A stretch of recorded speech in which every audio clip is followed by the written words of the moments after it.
Hello बच्चों, welcome back to our empower classes channel. जय हिंद। सो आज हम क्लास 8 का चैप्टर 3 अंडरस्टैंडिंग क्वाड्रिलेटरल्स करेंगे। ठीक है। लास्ट क्लास में हम लोग ने इंटीरियर एंगल तक देख लिया था। अभी हम लोग देखेंगे कि भाई टाइप्स ऑफ क्वाड्रिलेटरल क्या क्या होते हैं। Okay, so let's start.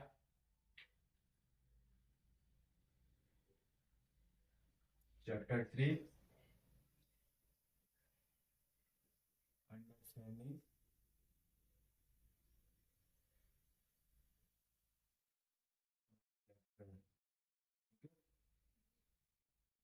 हमारा टॉपिक क्या है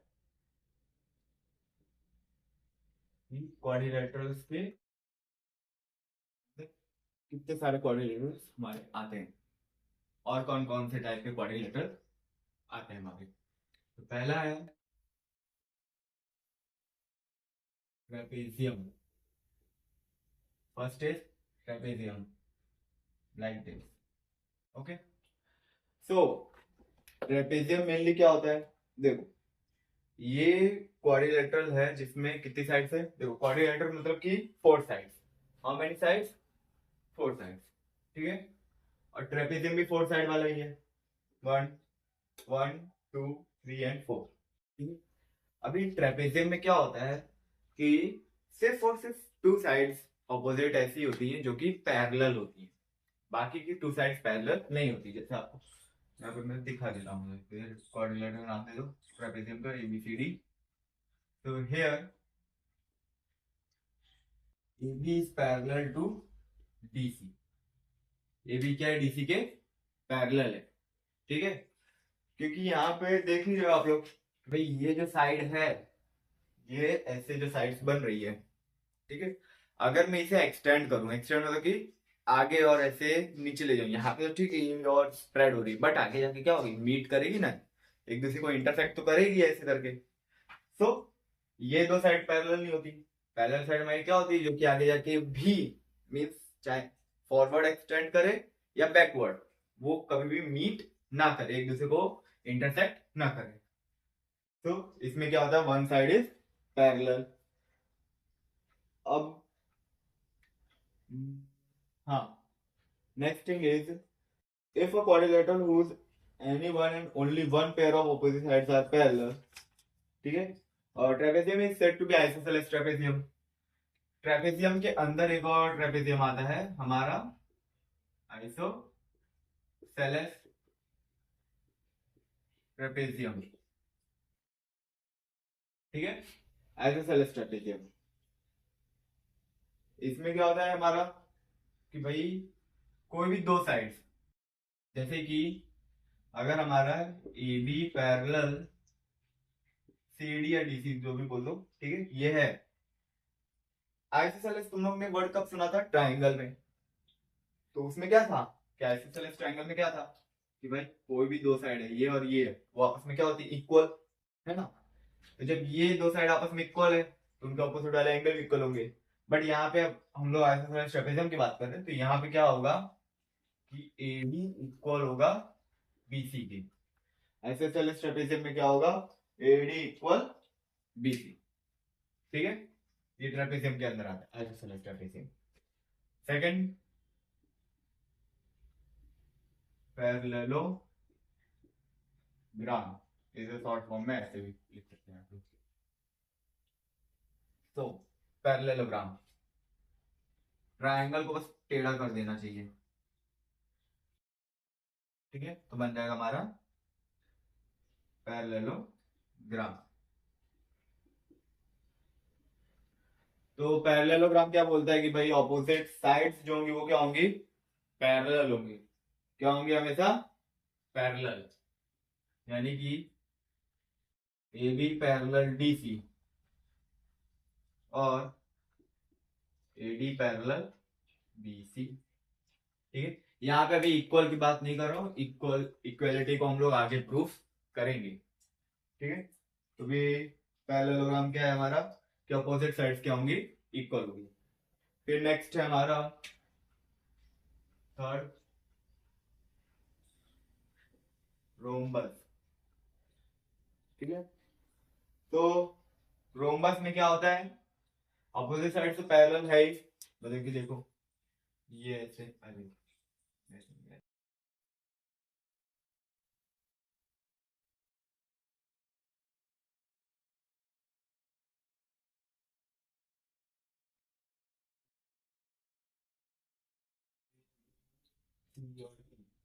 यहाँ पे दिख रहा है पैरेलल है। और साथ ही साथ क्या होते हैं, एक तो रोम्बस जो होता है हमारा, वो हमारा स्क्वायर से बनता है, मतलब स्क्वायर है उसे टेढ़ा टेढ़ा कर दो तो रोम्बस बन जाएगा। और स्क्वायर में क्या होता है, ऑल साइड्स आर इक्वल, तो A B equal D C और ए डी इक्वल,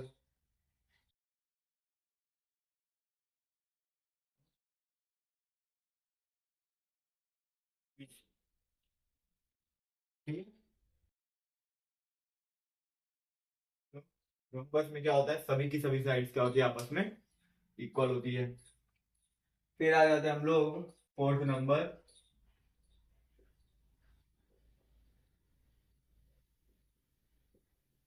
रेक्टेंगल। ठीक है, रेक्टेंगल ये ऐसे ए बी सी और डी, इसमें अपोजिट साइड्स क्या होती है, आपस में इक्वल होती है, अपोजिट साइड्स आपस में इक्वल होती है, तो A B equal C D और A D equal B C and all angle are of 90 degree. इन इसमें जितने भी एंगल जो बनेंगे ये सारे कैसे एंगल रहेंगे हमेशा, 90 डिग्री रहेंगे। क्या रहेंगे, 90 डिग्री। ठीक है, और ये पैरेललोग्राम की भी प्रॉपर्टी को होल्ड कर सकता है। तो जैसे इसमें क्या है कि भाई ऑपोजिट साइड पैरेलल होती है ना, तो वैसे इसमें भी ऑपोजिट पैरेलल कर सकते हैं। सेकेंड और next one is square. Square के बारे में सभी को पता ही होगा,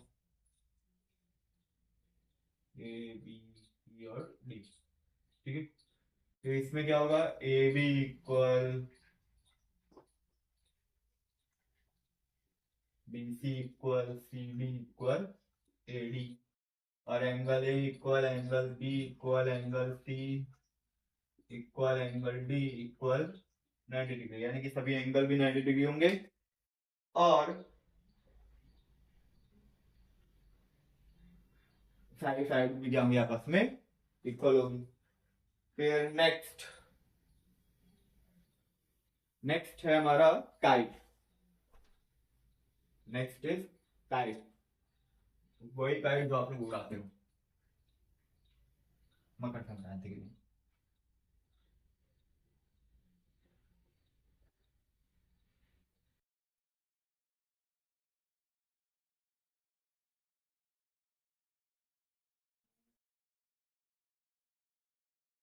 Kite, ये ऐसे बनेगा। ठीक है,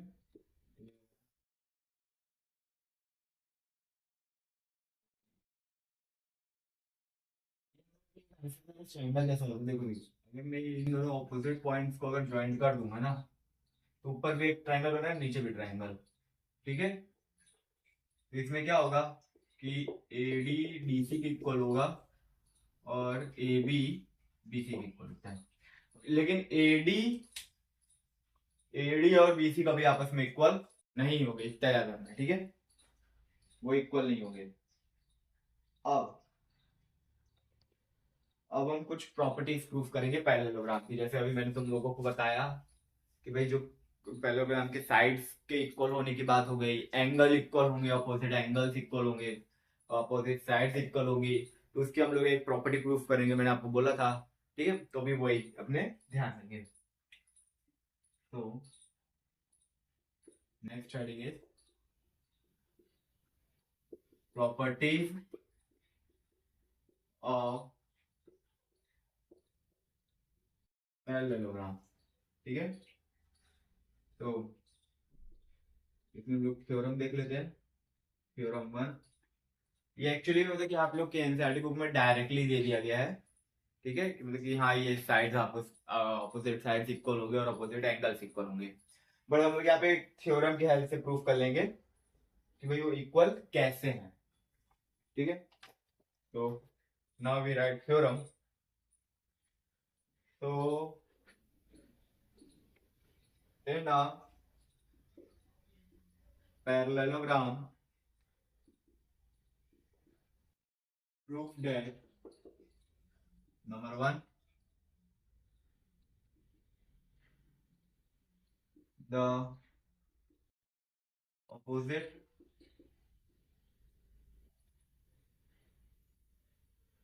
sides are equal. Second, the opposite angles are equal. Third, the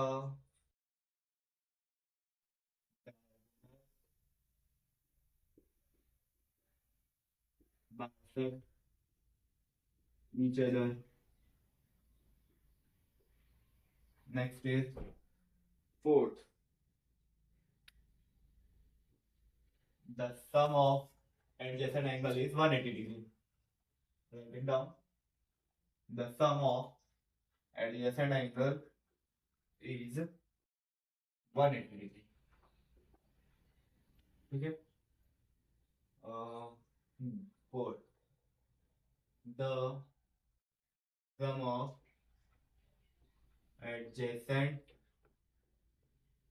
angle is 180 degree. Okay, तो यहाँ पे हमें क्या प्रूफ करना है, पहले तो हम लोग एक पैरेललोग्राम बना लेते हैं, पैरेललोग्राम को नामकरण कर सके, ठीक है।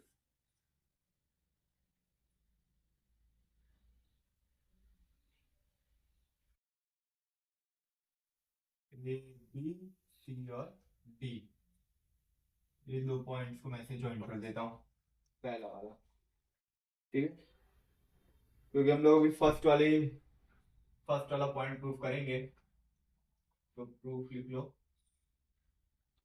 1 करके। तो पहला तो बोला कि पैरेललोग्राम है, उसमें हमें क्या प्रूफ करना है कि जो ऑपोजिट साइड्स है, opposite sides A D B C, A B C D, ये आपस में क्या है, इक्वल है।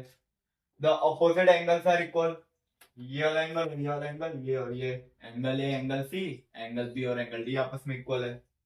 The diagonal bisect each other, bisect का मतलब क्या होता है कि भाई एक दूसरे को ऐसे पार्ट में कट कर रहा है कि जिससे जो कटा पोर्शन ये ऊपर वाला है मेरे हैंड का, ये जो कटा वाला पोर्शन जो ऊपर है ये वाला पार्ट है, तो वो और ये जो नीचे बाकी का पोर्शन है वो आपस में क्या हो जाएंगे, इक्वल हो जाएंगे। ओके, तो प्रूफ फर्स्ट वाले को लिखो, गिवन लिखना पहले, गिवन और पैरेललोग्राम ABCD where आप लोग को पहले बताया था कि AD BC के पैरेलल होगा और AB CD के पैरेलल होगा, क्योंकि पैरेललोग्राम में opposite sides are parallel. To prove that AB equal DC and AD equal BC, ठीक है, एक कंस्ट्रक्शन करेंगे अपने, क्या करेंगे,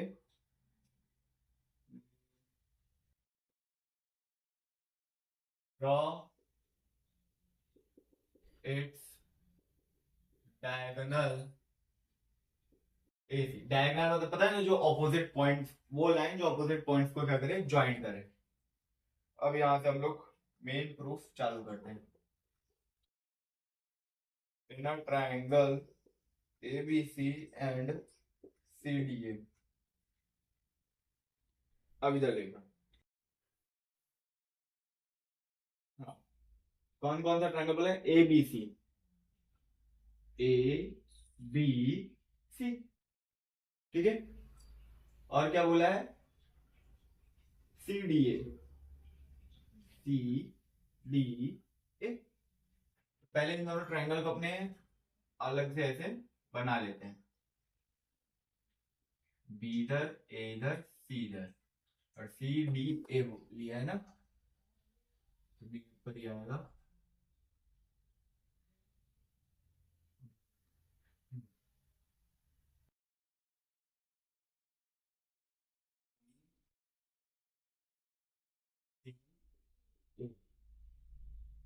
बी सी ए, ठीक है। ये समझ में आया आप लोग को। अब हम लोग ने क्लास 6 में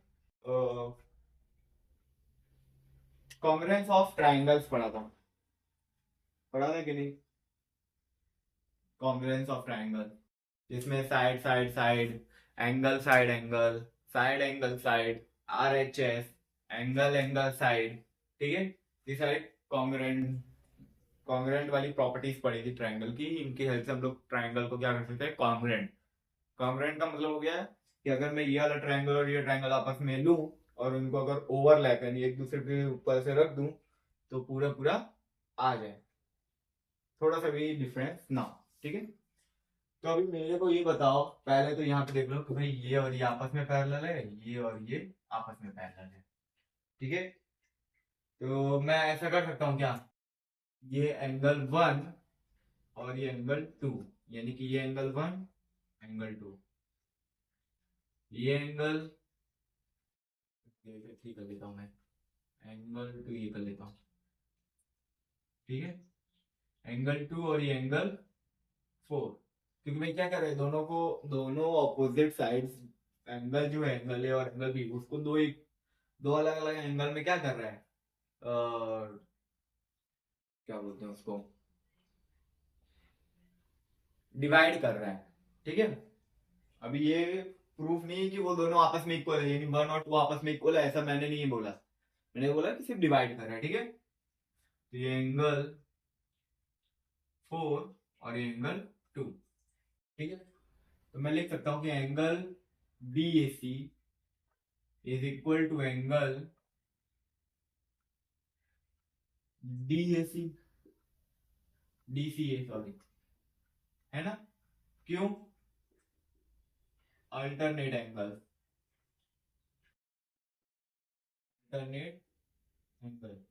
देखो ना, ये और ये एंगल आपस में अल्टरनेट, कैसे अल्टरनेट होते हैं, ये वाला पता है ना कि पैरेलल साइड होती है, अगर ये एंगल है और ये एंगल आपस में अल्टरनेट एंगल कहेंगे, तो वैसे ही, ठीक है।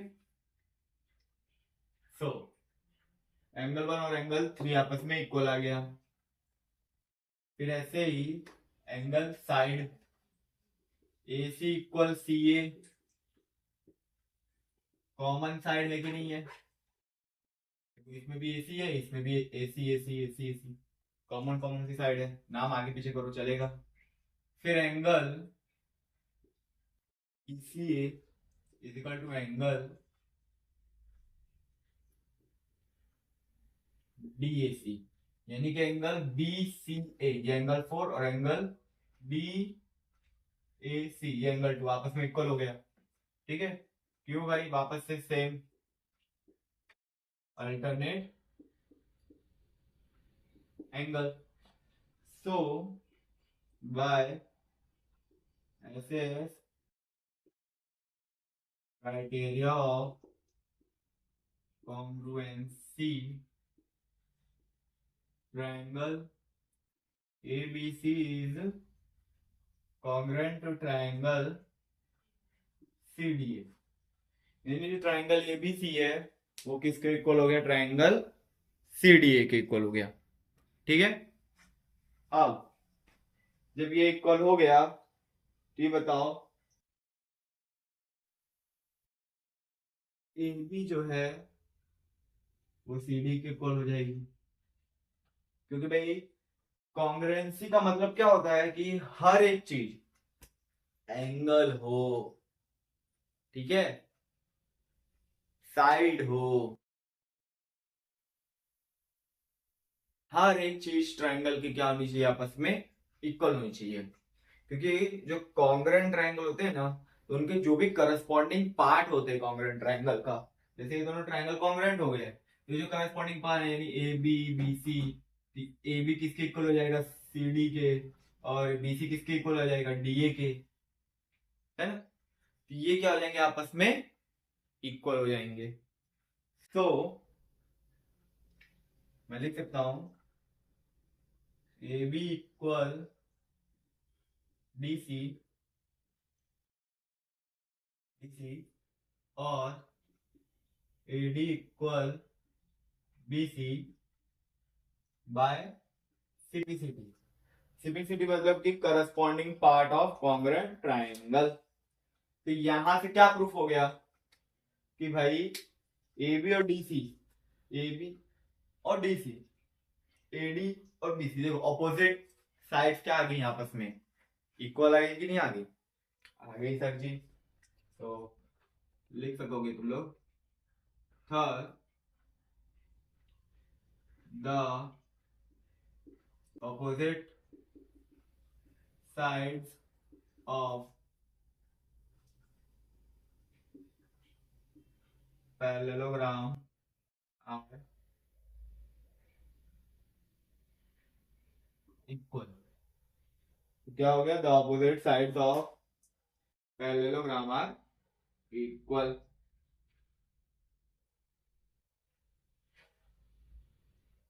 ठीक है, तो नेक्स्ट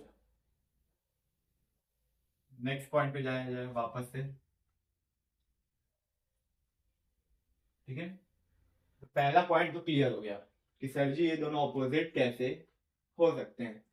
तो अगर मान लो ये मैंने क्वेश्चन के वे में दे दिया होता कि भैया आप लोग प्रूफ करिए, क्योंकि सभी टीचर बताएंगे, मैं भी बता सकता हूं कि भाई जो पैरेललोग्राम है उसके अपोजिट साइड्स क्या होंगे इक्वल होंगे, अपोजिट एंगल्स क्या होंगे इक्वल होंगे, अब डायगोनल क्या करेंगे एक दूसरे को बाइसेक्ट करेंगे, और सम ऑफ एडजेसेंट एंगल क्या हो जाएगा 180 डिग्री।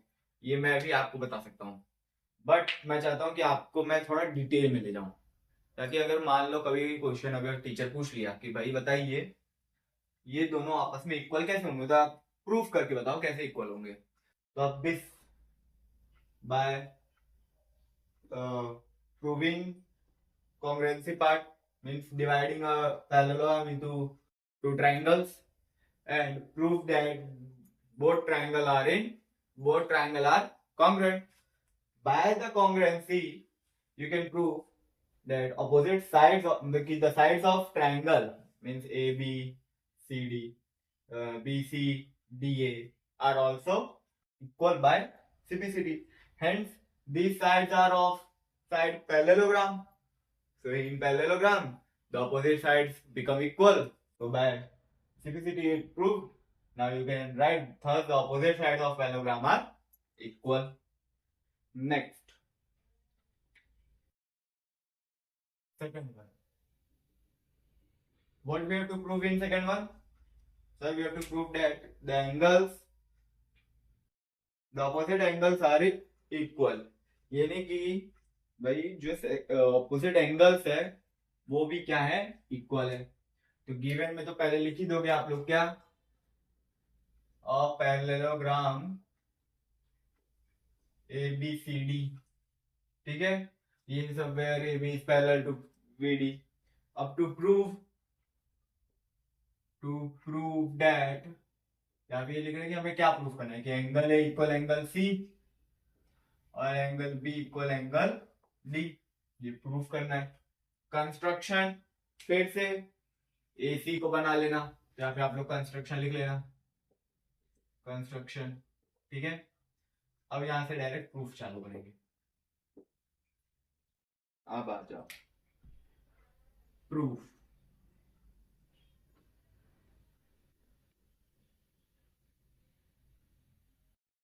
और सेम वे में सेम तरीके से आप लोग, अगर मैं आप लोग को दे दूं कि भाई क्या कहते हैं अपने रोम्बस की प्रॉपर्टी प्रूफ कर दूं, मैं तो पहले बता दिया कि भाई वो ऑपोजिट तो होते ही इक्वल होंगे। ठीक है, ऑपोजिट एंगल इक्वल होते कि नहीं, ये रोम्बस का बता दो। बाइसेक्ट करेंगे नहीं करेंगे डायगोनल्स एक दूसरे को, सम ऑफ एडजेसेंट एंगल 180 होगा कि नहीं होगा, ये बता दो। तो आप इस तरीके से प्रूफ कर सकते हो। सो वापस से कंसीडर कर लो, in triangle ABC and triangle ACD. अब वापस से देखते हैं ट्राइंगल एबीसी, एबीसी दिखाई दे दिया होगा आपको तो, और ट्राइंगल एसीडी, उसमें क्या कर सकते थे कि बैंक एंगल बीएसी, ये वाला angle BAC equal angle CDA, है ना, कर सकते हैं, कर लो।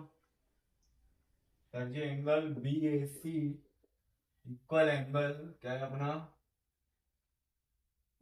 डीएस डीसीए, डीसीए एंड इसको इक्वेशन नंबर 1 दे दो, एंड एंगल ये वाला बीसीए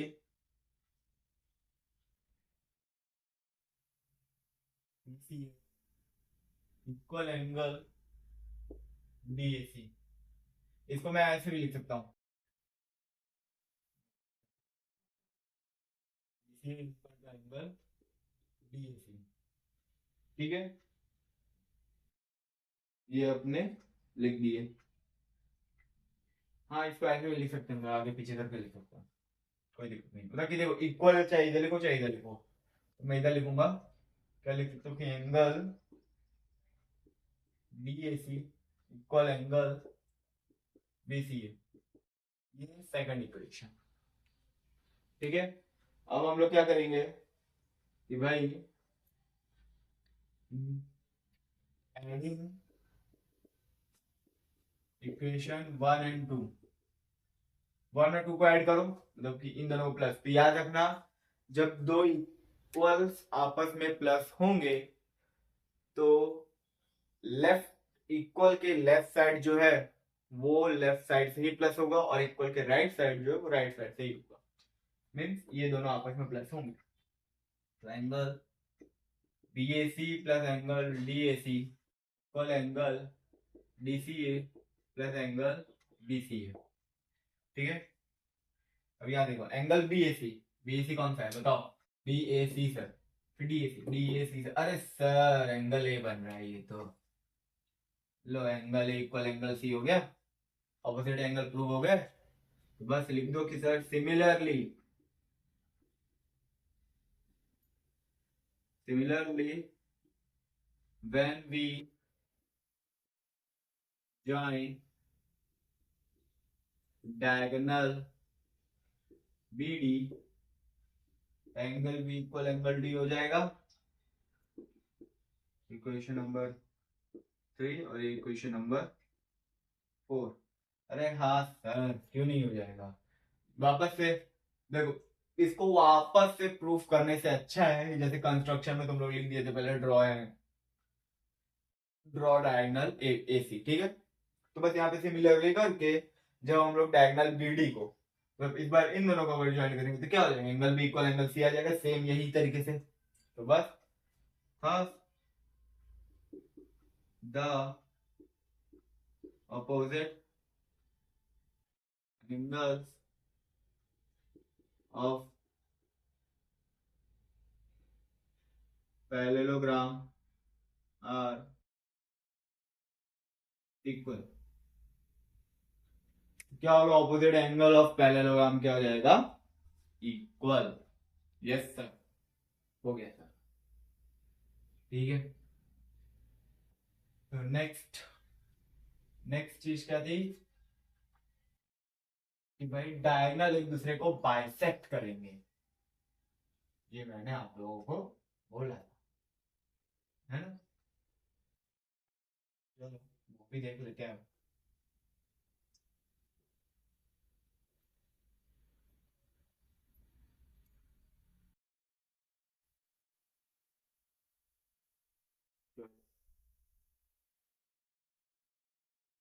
तो थर्ड प्रूफ,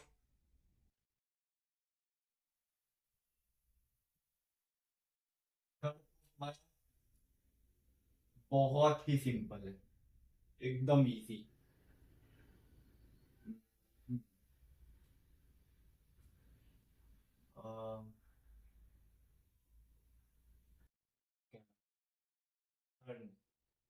लिखो, गिवन लिख दो। गिवन क्या लिखोगे? अब पैरेललोग्राम एबीसीडी, पैरेललोग्राम एबीसीडी जिसमें A B parallel C D, A D parallel B C, फिर sir ji A D equal B C भी लिखिए, हाँ, और A B equal C D लिखिए। मैं कहा ओके। अब बताओ बेटा। तो सर पहले तो लिख दीजिए टू प्रूव दैट, हमें क्या प्रूफ करना है कि AOC equal OC and BO equal OD। ये सर ओ कहाँ से है? यहाँ पे तो नहीं है, अभी बना देते हैं ओ को। लो, यहाँ से आ गया हो। ओके सर, समझ गए सर। चलो, तो कंस्ट्रक्शन मैं लिख रहा, आप भी लिखेंगे कि भाई draw diagonal AC and BD that intersect at O। अब प्रूफ लिखूंगा डायरेक्ट में। बाइसेक्ट मत लिख देना कि भाई that bisect at O, intersect लिखना है। इंटरसेक्ट में मतलब कि दो पॉइंट कट तो कर रहे हैं, लेकिन अभी वो बाइसेक्ट कर रहे हैं कि नहीं कर रहे उसकी गारंटी नहीं है, इसलिए इंटरसेक्ट लिखना। ठीक है, कंस्ट्रक्शन में। तो प्रूफ लिखते हैं कि आप लोग को लिखना है in triangle AOD and triangle COB, AOD and triangle COB। ठीक है, हाँ सर दिख गया। रुक जाओ, नामकरण कर देता हूँ मैं। 1 2 3 4 5 6 7 8। ओके, हाँ सर। चलो, ओके। अब क्या करेंगे बताओ? क्या क्या चीजें तुम लोग को पता है इसमें जो इक्वल होंगी? तो सर पहला तो देखिए, AD और BC आपस में इक्वल है, एक साइड मिल गई। वाह बेटा, सही मिल गई। अब सर ये देखिए, अभी आपने पहले ही सबसे फर्स्ट में प्रूफ किया है कि एंगल 2 और एंगल 4 आपस में इक्वल होगा। क्यों इक्वल होगा बेटा? सर आप बताए थे अल्टरनेट एंगल। Very good. तो इस हिसाब से 6 और 7 भी sir alternate angle. Very good बेटा, लिख दो। Angle 2 equal angle 4, alternate angle, लिख देना। फिर अपना क्या है? AD equal BC। क्यों भाई? Opposite sides of parallelogram are equal. ठीक है, फिर angle 6, sorry angle 7 equal angle 6, sir alternate angle. Very good. तो bye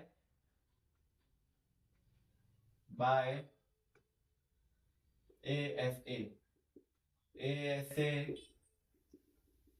criteria, criteria of congruency triangle AOD congruent to triangle COB। बेटा तुमने ये तो प्रूव कर दिया। ये बताओ कि भाई AO equal OC, BO equal OD कैसे हो गया? Sir by simplicity.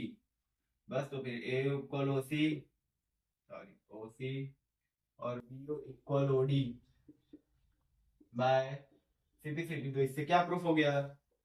Sir ji था the diagonal bisect each other. Very good, एकदम सही समझ गए कि जो डायगोनल होगा वो एक दूसरे को क्या करेगा? सर जी बाइसेक्ट करेगा। ओके, तो अभी अपने आगे बढ़े। Yes sir. तो जरा मेरे को बताओ कि इसके बाद वाला क्या है? अब हमें क्या प्रूफ करना है? अब हमें ये प्रूफ करना है बेटा कि the sum of adjacent angle, adjacent angle क्या होता है? कमेंट में लिख के बताना, इसका आंसर मैं नहीं दूंगा एडजेसेंट एंगल का। आप लोग कमेंट में लिख के बताओगे कि what is adjacent angle. This is homework for you, ठीक है? तो इसे प्रूफ करोगे। नेक्स्ट हम आगे बढ़ते हैं अभी।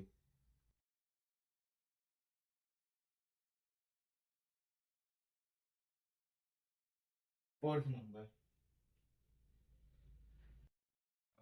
पहले देख लेते हो क्या क्या लिखना है अपने को। देखो गिवन तो लिखना है ये, ठीक है, बस प्रूफ से चेंज करना है। चलो यहाँ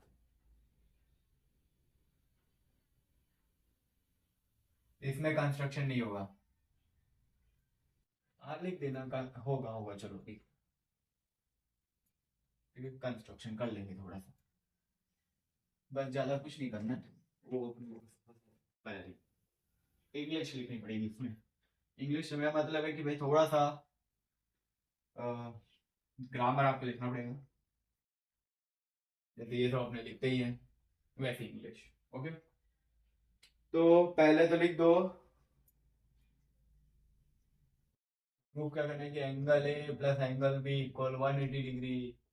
ऐसे मतलब कि जितने भी angle B, angle B plus angle C equal to 180 degree, ऐसे प्रूफ करना है, ठीक है? Angle A plus angle D equal to 180 degree. अब कंस्ट्रक्शन है कि extend produce AD to X, produce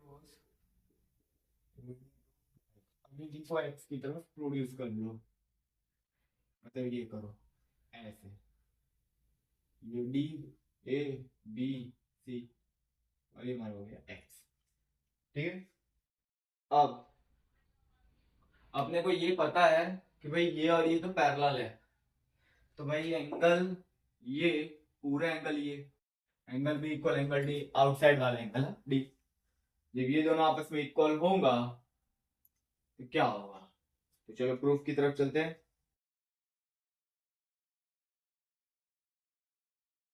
तो इसका प्रूफ क्या हो सकता है हमारा, कि लिखेंगे angle C D X, C D X ये बाहर वाला एंगल क्या होगा? एंगल सी डी ए, अरे sorry 180 degree minus angle C D होगा, होगा कि नहीं होगा? ए डी सी या सी डी जो भी करना हो, क्यों होगा? सर लीनियर पेयर प्रॉपर्टी, ये दो एंगल मिलके एक लीनियर पेयर बना रहे हैं इसलिए। वेरी गुड बेटा, ये तो तुम सही समझ गए। अब फिर क्या कहते हैं, अब देखो angle B A D equal क्या होगा? 180 degree minus angle A D C. Sir अभी ये क्या हुआ, नहीं समझ आया। यहाँ पे तो ठीक है सर, लीनियर प्रॉपर्टी, क्या हो गया यहाँ पे? ये हुआ बेटा करस्पॉन्डिंग एंगल आ गया, बोलिए ये चीज, ये और ये एंगल, ये दो एंगल को जब प्लस करोगे तो आंसर 180 डिग्री आता है। तो देखो ना, ये पैरेलल साइड ये पैरेलल साइड, तो इसमें ये वाला जो एंगल है ये और ये आपस में करस्पॉन्डिंग ही ना है, ठीक है? अब अब क्या करोगे सर जी? अब करेंगे अपने इन दोनों को प्लस, मीन्स इसको यहां angle B A D plus angle A D C equal क्या होगा? 180 डिग्री। हाँ सर, ये तो हो गया। और अब ये दोनों एंगल क्या है? Angle B A D, the angle A और एंगल डी, तो angle A plus angle D equal to 180 degree आ गया। हाँ सर आ गया। अब क्या करना है? कुछ नहीं बेटा, बस लिख दो। Similarly angle A plus angle B भी आ जाएगा 180 डिग्री। इसको भी ऐसे एक्स की तरफ प्रोड्यूस कर देना तो वो माइनस सेम वे में हो जाएगा। समझ में आया? तो we proved all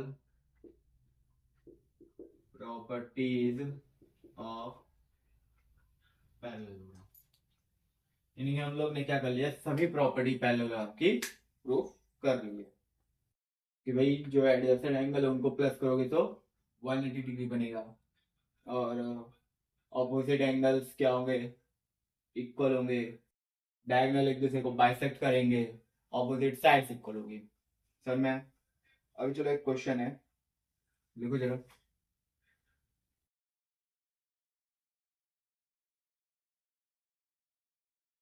example number 1 लिखो।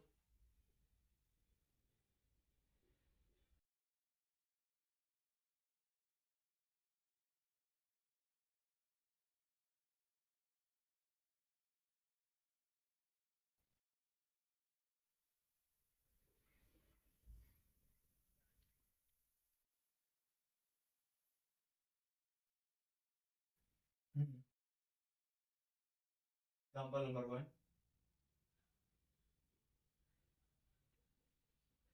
2 adjacent sides of a parallelogram are 6 centimeter and 4 centimeter.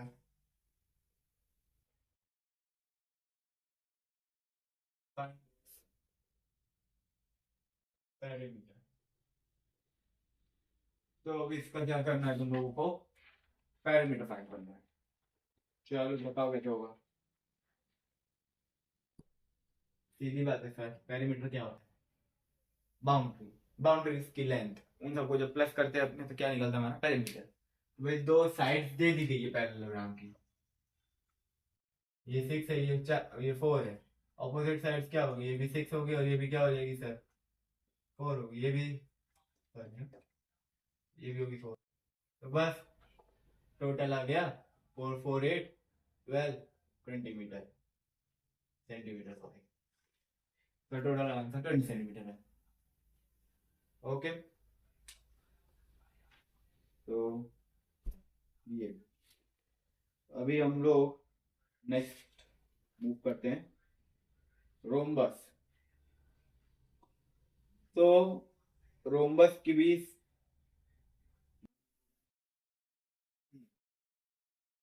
Rhombus की प्रॉपर्टीज आप लोग प्रूफ करेंगे, ठीक है। प्रॉपर्टीज में क्या क्या प्रूफ करना है मैं नेक्स्ट वीडियो में आपको बता दूंगा उसको कैसे करना है, बट पहले आप लोग होमवर्क में देखो। पहले प्रूफ करना है कि सभी जो एंगल्स है वो ऑपोजिट क्या होते हैं, इक्वल होते हैं। सेकंड, एंड साइड्स इक्वल होती है। थर्ड, डायगोनल बाइसेक्ट करेंगे, लेकिन कहाँ बाइसेक्ट करेंगे, बाइसेक्ट भी करेंगे एक दूसरे को और साथ ही साथ 90 डिग्री बनाएंगे। मतलब कि जैसे अगर ये आपस में ऐसे बाइसेक्ट कर रहे हैं, मान लो ये रोम्बस ही है तो ये 90 डिग्री, ये 90 डिग्री, ये 90 डिग्री, ये 90 डिग्री। सर मैं सीधी बात है, ऐसे दो ट्रायंगल ले लेना और फिर प्रूफ कर लेना, ठीक है।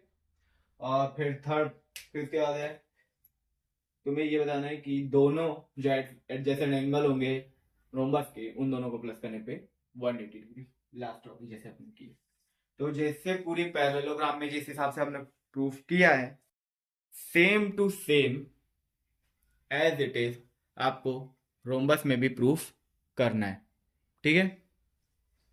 तो रोम्बस की प्रॉपर्टी आप लोग खुद से प्रूफ करके आएंगे। अभी अपने आगे बढ़ते हैं। रेक्टेंगल, स्क्वायर, इन सब की प्रॉपर्टी आप लोग खुद प्रूफ करके आएंगे। तो यहाँ पे तो अपना अंडरस्टैंडिंग कोऑर्डिनेटर कंप्लीट होता है, ठीक है। ये अपना लास्ट में सिर्फ प्रॉपर्टीज प्रूफ करनी थी और कुछ नहीं है। प्रॉपर्टीज बता दिया उस समय, अभी जैसे डिक्टेट ही कर दिया कि पैरेललोग्राम की जितनी भी प्रॉपर्टी है वही रोम्बस की सेम टू सेम है। बस एक एडिशनल ये है कि जो डायगोनल होंगे वो जब एक दूसरे को बाइसेक्ट करेंगे तो 90 डिग्री बनाएंगे। ठीक है, तो नेक्स्ट लेक्चर में मैं आप लोग को एनसीईआरटी सॉल्यूशन प्रोवाइड करवा दूंगा। ठीक है, नेक्स्ट लेक्चर में अपने एनसीईआरटी सॉल्यूशन कंप्लीट करेंगे और उसके बाद अपने 4 चैप्टर अपना चालू करेंगे। ठीक है, तो तब तक के लिए bye bye, take care, thank you, जय हिंद।